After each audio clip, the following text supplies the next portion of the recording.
Welcome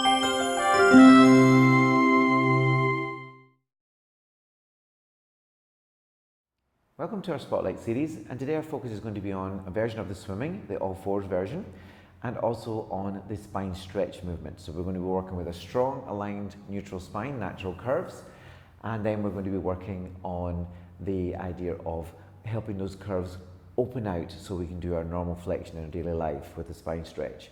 So the swimming on all fours is quite a tricky one to get right. So this is one of those movements where I encourage you to put your phone off to the side at an angle that can see you from about the back length height, and just video yourself doing these movements. And then you can compare them with myself and see if you can see your quality, see what your misalignment might be. And if it's perfect, you should feel the work much more effectively. The better you are with your alignment, the more the movement will work. If you are using a mat, then make sure your feet are on the same surface. So not on the mat, fully off it, because we're going to be moving those legs. In this position, with the hands just slightly in front of the shoulder. So if you think about the hand being slightly in front, then the wrist will be in a better alignment with the shoulder itself. They're not too close together either. So when you're doing the movement, they're not here underneath your chest, they're nice and wide. So the armpit is not blocked by your hand. In that position there, you're going to make sure the knees are around about a fist width distance apart, not too close. And then that the knee is beneath the hip socket. So this part of your hip bone is above the knee. This sets up the box. Then we've got to find the alignment of the spine and shoulders. They're down the back, the head's nice and long, not dropped. And we need to find the curve in that lower back that we would have standing, and try and do that without using your rib cage collapsing to achieve it. So I've got a nice volume in my upper body. Tilting the pelvis under, tailbone to the ceiling. I call this sad dog and happy dog. We want to be somewhere in the middle. And in this position, if you've got the balance right, you should be able to move the weight between all four positions really easily. It's not an effort to do that. We're going to challenge this now. We're going to progress the levels quite quickly. Contact with the floor, single arm. Contact with the floor, breathing out, breathing in as you bring it back in. Single arm takes you from 4 points of contact with the floor to 3. There's where the challenge comes into the strength. This is your testing challenge. This is where you see that nothing should move. Anything balanced on my back would not be disturbed. We'll try the leg now. Breathing out along the floor, pushing a line through the sand, or in the snow, you'll be pushing a groove through the snow and creating a nice pathway for your foot to follow, alternating.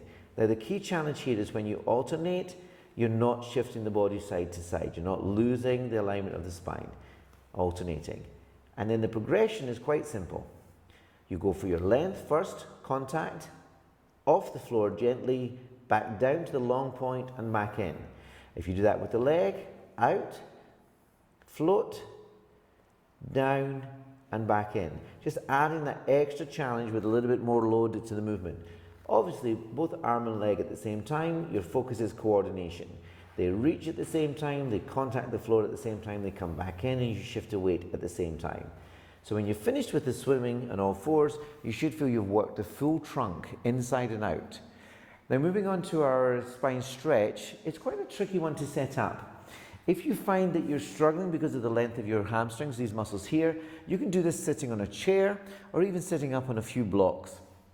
But for the legs, I'm going to encourage you to drop the legs out from the knee turning out. So this releases some tension here, but it also creates space for you to get your pelvis as upright as you can. Now, spine stretch movement is trying to open up these muscles of the back, specifically the lower back for us. We know we can do the upper body ones quite nicely. Arms in front, they could be on the floor, but we're going to keep them in front. Lifting out from behind the ears, lengthening, reaching as if you're a water spout, reaching out towards the distance, lengthening out. But as you're doing this movement, your focus is that this area stays back. It doesn't move forward with you or collapse down. So you're lifting up and out of your body. That's going to be your out breath. Now to come back out of the movement, visualize that there's a pole right behind your back and you see your spine articulating up into the pole, so you sit and feel taller than when you started. Breathing out as a focus and breathing in as you articulate it back up.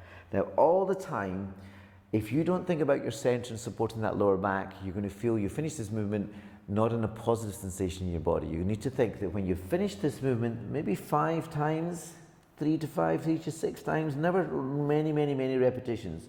We'd rather have a few good movements and variety of movements than to have a lot of bad quality movements fatiguing. But here with the spine stretch, it's a movement you can do when you're sitting in the seat in the office, as long as that seat's nice and stable.